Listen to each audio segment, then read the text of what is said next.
the one, the only, Ben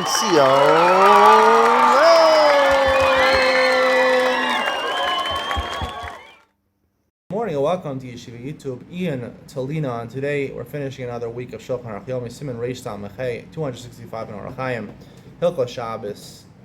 This siman deals a lot with the malacha of kiboy, and there's various interesting halachas over here. First of all, if you're familiar with Bameh Maliki in the Perek, most people recite on Friday night after Lecha Dodi. So basically, it mentions two different scenarios. Basically, even though you have, let's say, the candle that's lit for Shabbos, if you have another utensil which is dripping oil into the candle, into the basically the utensil with the fire, so that's a problem.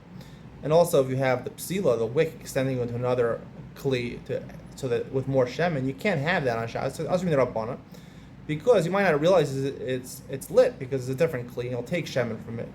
And as the Shulchan Aruch says in Sif Aleph, v'yischayim mishum kiboy, you take oil not from the kli that has the shemen that's being lit, the kli that's dripping into it, that's already kiboy. Now it's hard to understand how this is kiboy, right? You're making the fire go out quicker, right? Instead of going out after 2 hours, it'll go out after 1 hour, or it'll go after 1 hour and 45 minutes. How is that a malacha d'oraisa, right?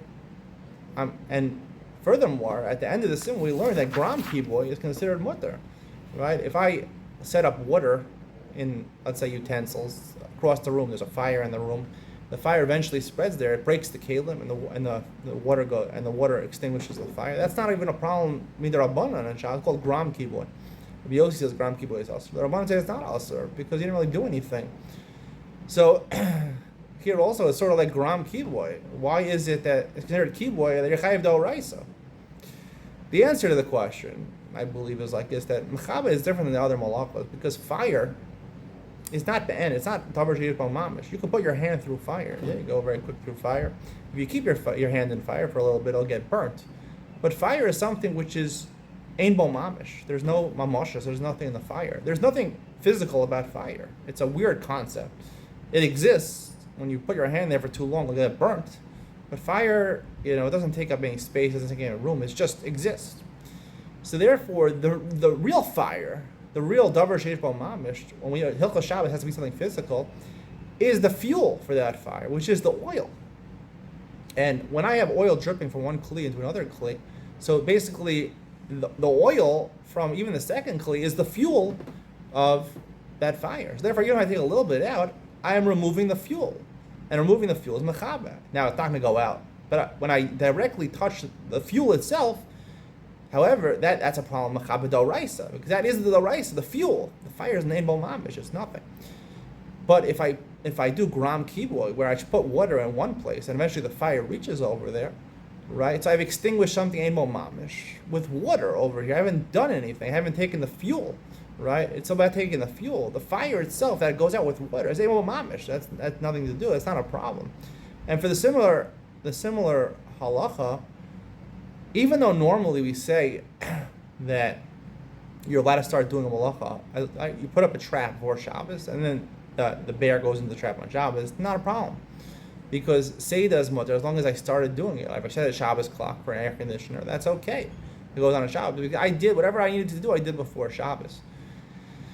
However, by kiboy, it's different. There's halacha dalet over here. We learn that you can't take a bowl filled with water and put it underneath where your fire candles are, because a lot of times they have spark. If you know there's sparks from and the sparks are going to go into the water, so you can't do it on Erev Shabbos. I mean, you might do it on Shabbos, because if you do it on Shabbos, that's a malacha of kiboy. So why are they more machmir over here? The reason they're more machmir over here is because if I were to put it on Shabbos, the water, while the sparks are flying, so it's not considered to be right. If I set up the trap on Shabbos, right, I set up the trap, and then the animal goes into the trap on Shabbos, right? That's the malacha of Seder. Seder is, if I go and trap the animal with a cup, that's malacha d'oraisa. But even Seder, if I set up a trap on Shabbos, theoretically, it would be a malacha d'oraisa. However, it's distinguishable from mechaba because kiboy were more likely to be gozer because you don't think it's something happening. Like I mentioned, fire is ein bo mamish. So you might think that it's completely permissible to put water underneath sparks of fire because ein bo mamish, I'm not doing anything. That's why they're running more gozer over here.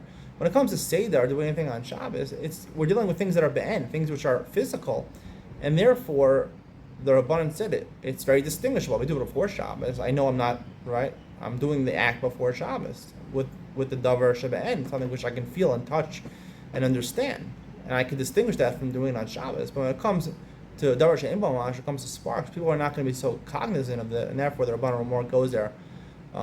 And if even Erev Shabbos, you're not allowed to put the water there. Gzeiro, you might come to put it during Shabbos. Hope you enjoyed today's shir. See you in the next one.